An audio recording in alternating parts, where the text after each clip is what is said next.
Well, it's that time of year again. Time to blow out the sprinkling system here in Minnesota. I want to show you how I've been doing it now for the past 5 years or so.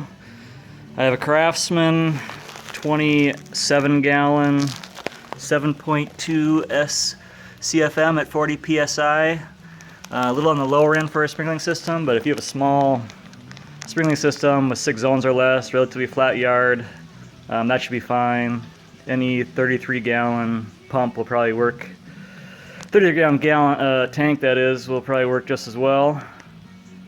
Got the water shut off and show you how I do it. I want to make a comment here about PSI for a sprinkling system.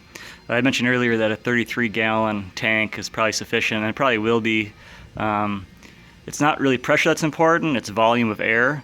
So in my system it's 7.2 SCFMs at 40 psi. Usually you blow your sprinkler out around 40 to 50, same water pressure that you have.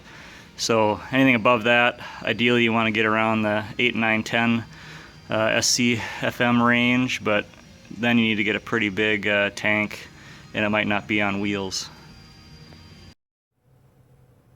Here we are in my basement. First things first, we got to shut the water off.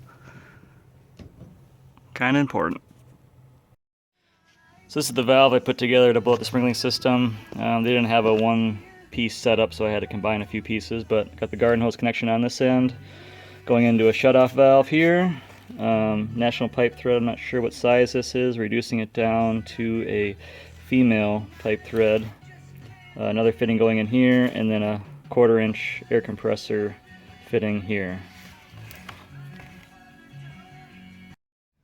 Alright, here I am underneath my deck. This is where my pressure vacuum breaker valve is located. I have the water shut off inside, coming outside the house here, and I need to hook up the garden hose to the spigot fitting at the bottom. There we go. Now we just need to open up the valve here on the bottom so we can let air into the system. You want to make sure that your shut-off valves are in the full open position here and here, and that these are closed. At some point you are going to want to open these to blow the water out of here, but then make sure they're closed when you're blowing out the rest of your system. Here we go, I got the garden hose hooked up to my valve that I showed you earlier. Nice thing about doing this is that it blows out the water out of your garden hose too at the same time through your sprinkling system. So here I got the pressure set to output pressure at 50 psi. I usually bump this up once I open the valve so that it maintains the 50 psi, and I'll usually do about each zone twice. First turn this on, you'll hear the pressure vacuum breaker valve open up, and then it'll seal. So I usually open up airflow until that seats and then back it off.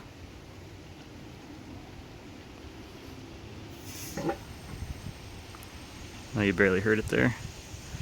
Then I'll back it off to maintain the air, because all it is just pushing the excess water out of the line right now.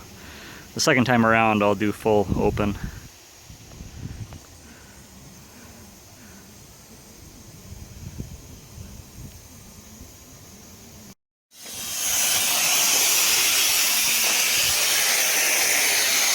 These I make sure all zones don't have much mist coming out of it.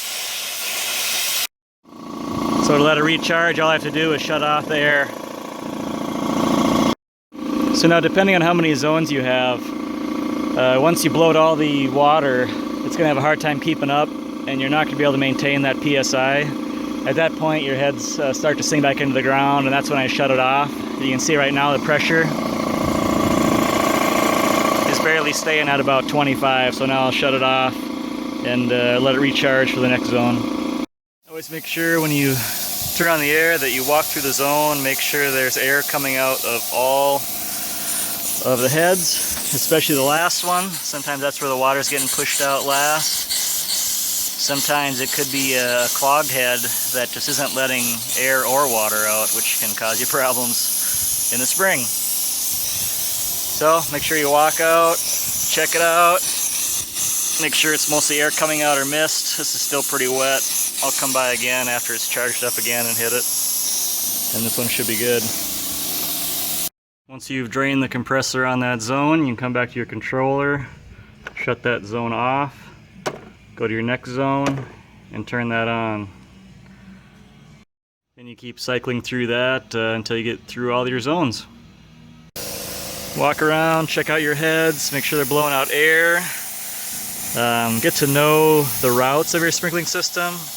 Usually the first ones get blown out first, and then it routes up, and you might have the last one is the only one having water spit on it, so you got to make sure you walk around and check them all out. I'm going to blow out those side bleeder screws. I took the caps off. Take this screw with the air pressure on, open it up, and close it, and do the same thing for the other one.